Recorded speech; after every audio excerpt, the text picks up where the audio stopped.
Hi everyone, it's Sonia here. Here's something that everyone really needs to know about what's happening with this pandemic. I mean, you're not going to hear this on the news, but this is absolutely major. It just blew my mind completely, as if I wasn't discouraged enough already about what's going on with the world. Like, it's hard enough that for most people, oh, like, we have this virus, there's this pandemic going on, it sucks, we have to wear masks. And it's like, actually, no, it's about so much more than that. It's like the pandemic is just being used as an excuse to bring in the next level of the New World Order. Does that sound like conspiracy theory to you? Because those aren't my words. Those are the words of the UN, the United Nations. I'm going to show you this. This is going to blow your mind completely. I just want to take a second to say, please like me on Facebook. Thank you so much for your support on Patreon, which keeps my channel going. And if you're looking to get supplies for what is coming this fall, please don't delay, don't get caught unprepared. I'm going to leave you a link below. Here's what I would recommend. My Patriot Supply are the go-to experts in emergency preparedness. Right now, you can save up to $100 off a 4-week supply of their delicious and nutritious food that lasts up to 25 years. Don't let yourself get caught unprepared. Not when you can get a 4-week supply of emergency food shipped right to your doorstep.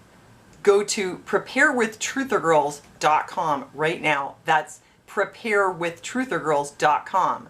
So yes, if you're interested, please check out the link below. Okay, so yes, it turns out that the UN apparently are a bunch of conspiracy theorists who believe in something called the New World Order, which doesn't exist. Has the UN been listening to Alex Jones? Okay, you guys, I'm dead serious here. I'm just going to do it this way to make it easy. This is from news.un.org. All right, this is not from InfoWars. What they have here is virtual concert unites Pacific with the world in battling COVID-19. Happy people with flowers in their hair, beautiful people singing beautiful songs. And let's see what the lyrics are. This is the part that blows my mind. The final act. The concert closed with a moving performance of a song called We Will Rise, written about coronavirus pandemic in the Pacific, and performed by Pacifica Voices and the International School Suva. Sung primarily by children and youth, the heartwarming lyrics concluded on a note of hope. I'm going to warn you, they did not warm my heart at all or give me any hope. Quite to the contrary. Around the world, we're closing borders. COVID-19 on the rise. A new world order behind closed doors. Wow. The storm will pass, we will survive. We will rise again, our isles will rise again. We will rise again, our world will rise again. Yeah, a new world order behind closed doors. That just warms the cockles of my heart. How reassuring. Yeah, a note of hope. Oh, I have hope now that I know that the global government has a new world order planned for us, and so as long as we go with the program, everything should be okay. Yeah, not really. Actually, this is really disturbing, I find. And here's another thing. This is from the World Economic Forum. Looks like they've been listening to Alex Jones too. Okay, this is from the weforum.org Great Reset.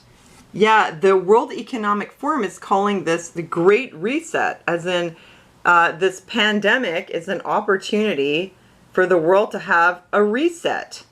I'm going to leave you the link so you can see for yourself. I'm not making this stuff up. Oh, they just showed the guy putting his finger on the reset button. Yeah, they have a video up on YouTube, and at the end they're like, join us. How creepy is that? Join us in the Great Reset.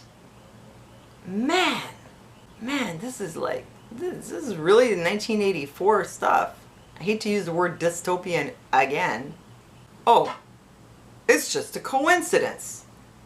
We got this virus, and now, as it so happens, we have all these plans in our back pocket. Isn't that convenient?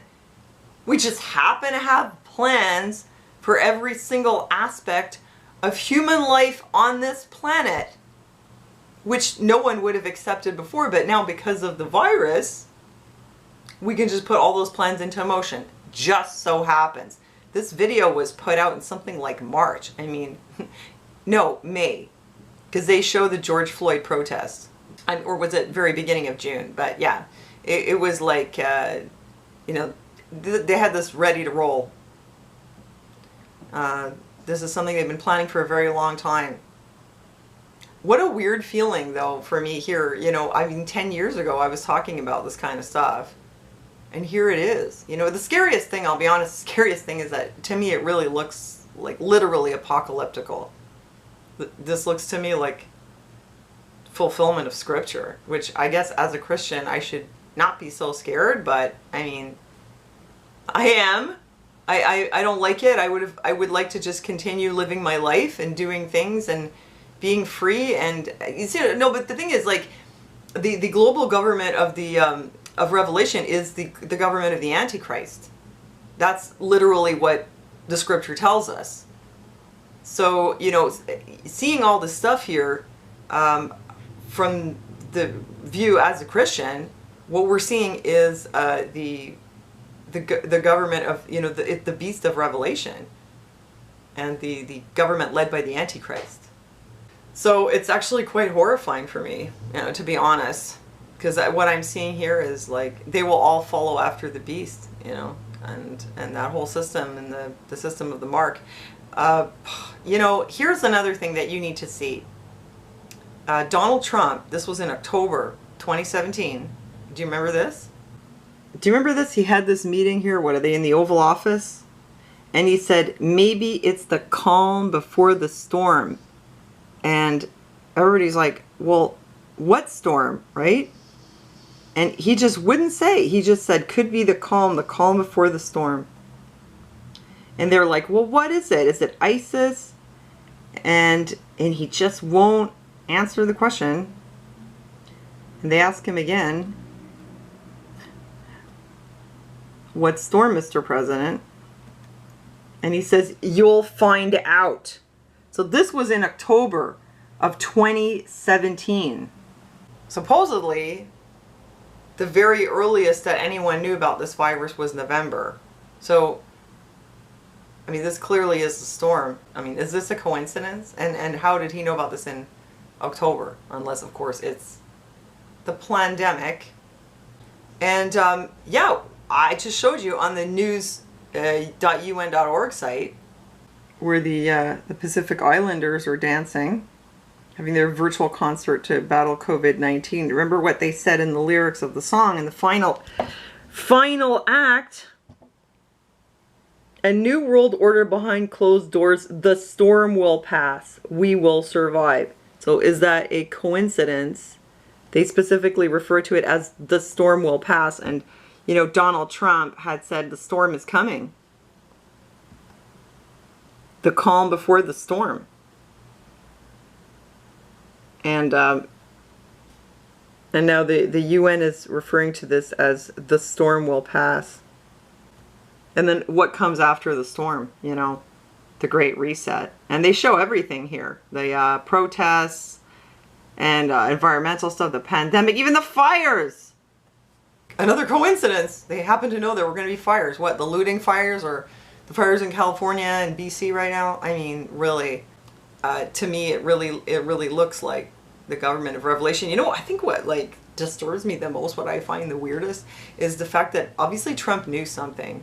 I mean, could it have been just a really big coincidence that he called it the storm, that maybe the calm before the storm, and it had nothing to do with this, and it was going to be some other kind of storm? Come on, this is the biggest storm I've ever seen hit the world, and America especially. So did he know? Like, was he in on it? So it makes you wonder, you know. I know a lot of people support him and say, oh, it's good that you have him there because otherwise it could be worse. Is he with the New World Order, or is he fighting it? Is he fighting to keep your constitutional freedoms, or is he like a plant? You know, some people are starting to wonder if he's a Trojan horse or something like that, which I couldn't say. I mean, it's possible also that he knew something, but what was he going to do? Come out and say, oh, this is what's going to happen. There's going to be this pandemic, and then everything is going to just completely blow up, and then we're going to have this reset, and we're going to have global government. maybe he's really not at liberty. Maybe he knew that if he said something like that, he shortly thereafter would no longer exist.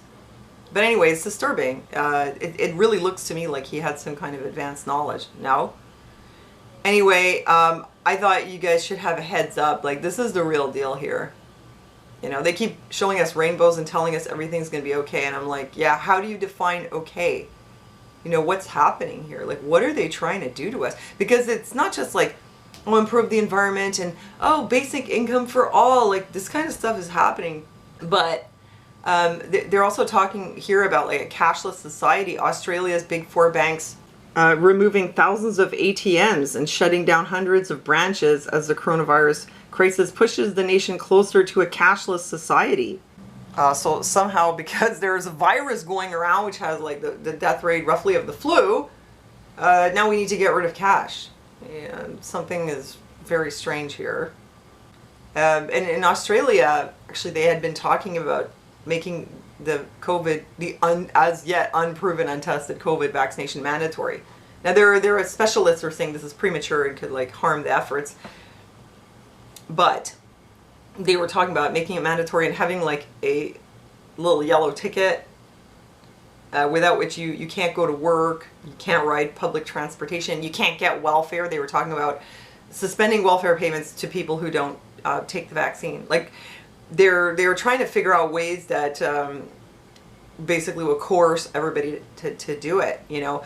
And now their government is saying officially, no, we don't have mandatory vaccination in Australia. Yeah, okay, you don't have mandatory vaccination, but you can have backdoor ways of doing it, such as that you can't participate in XYZ, which if it's a vaccine people get and then they move on with their lives, okay, a lot of people aren't comfortable with that, but that's one thing. But in the context of all this, what did they tell you? You need to take a microchip. What are you going to do? You know?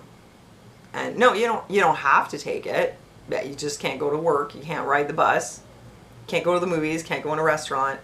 I mean, you know, I know it's for some people it still sounds like that's out there, but I think that we're seeing really like how this is unfolding. So, yes, I know it's all part of God's plan, but you could say that really about anything in history that happened. You could say, well, that was part of God's plan. That doesn't make it okay what they're doing. And it is, after all, the government that's led by the Antichrist. We don't know who he is yet. I have a feeling we're going to find out pretty soon. Somebody's going to step in and everybody's going to be like, wow, this person's going to save the world. And that's going to be the Antichrist. So let's keep an eye out for him. It says here, there is an urgent need for global stakeholders to cooperate in simultaneously managing the direct consequences of the COVID-19 crisis. You mean the consequences of how COVID-19 has been handled? To improve the state of the World Economic Forum is starting the Great Reset Initiative. As we enter a unique window of opportunity to shape the recovery. Yes, never let an opportunity go to waste. This initiative will offer insights to help inform all those determining the future state of global relations, the direction of national economies, the priorities of societies, the nature of business models, and the management of a global commons. Drawing from the vision and vast expertise of the leaders engaged across the forum's communities, the Great Reset Initiative has a set of dimensions to build a new social contract that honors the dignity of every human being. Whoa, well, doesn't that sound lovely? Yeah, don't forget, you know, in Revelation, they do say that the whole world follows after the beast. They follow the Antichrist because they think that he's doing something good, right? Well, he's going to promise all kinds of good things because there's a reason why people follow him. Oh, man. And so many people will be deceived and follow and receive the mark of the beast. Wow. Yeah. It looks like this is it. This is really it. I'm like trying to come to terms with this. I'm trying to come to grips with the fact that we're living in the end times. I mean, I knew we were close, but I didn't know it was that close.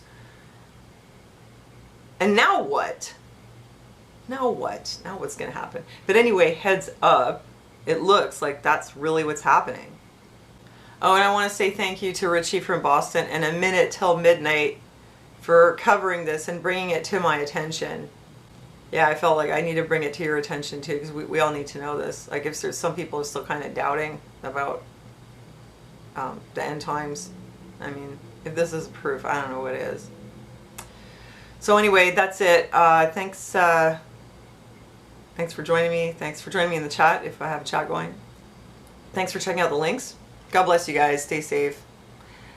Thanks for listening to me, and I'll see you next time.